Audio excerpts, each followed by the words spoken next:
This is WRTV Trackside, streaming now. Kevin told us how nice it was, and it certainly was the case out here at the Indianapolis Motor Speedway. In fact, quite a few fans making their spots down on the mounds around Turn 2 near the museum.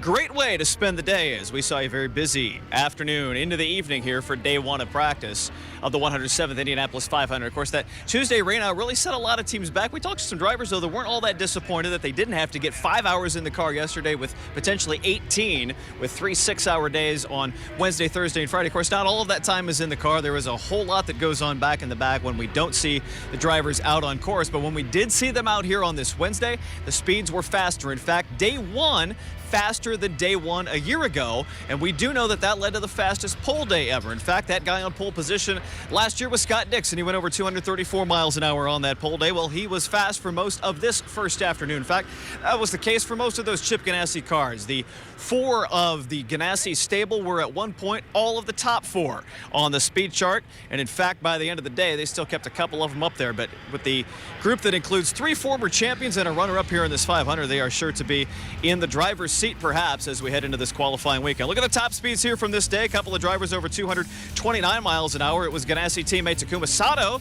that actually jumped at the top over Dixon with about 90 minutes to go in this practice session. You do see we got a couple of Chevys that made their way into that top 6 here in this final hour of practice on a very busy day, but a Ganassi 1-2 from a couple of former champions here at IMS. I think the team's confident. You've got to be careful not to be overconfident. I think you can definitely step on your toes that way. So,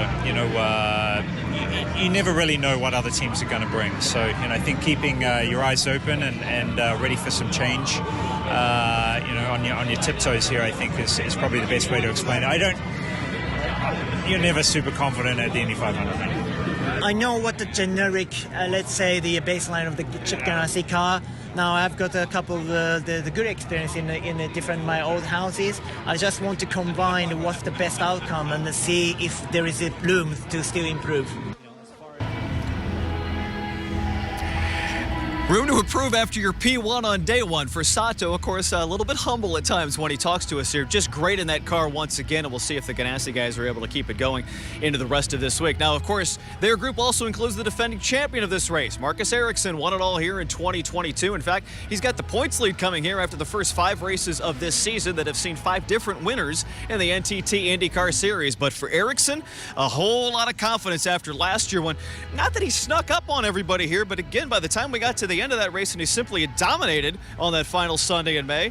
The champion has spent the last part of last season and the first part of this season solidifying himself as one of the best in this series, and a chance to come back here in May and prove that he's ready to do it all again. Yeah, I think definitely, winning the race last year definitely gave me a level of confidence going into this year that I haven't had before. So I definitely bring that with me, and also, knowing we're a dream team in Ganassi now, or we were last year as well, but, getting Takuma as well as an addition to the team, it's been great. So definitely feeling confident.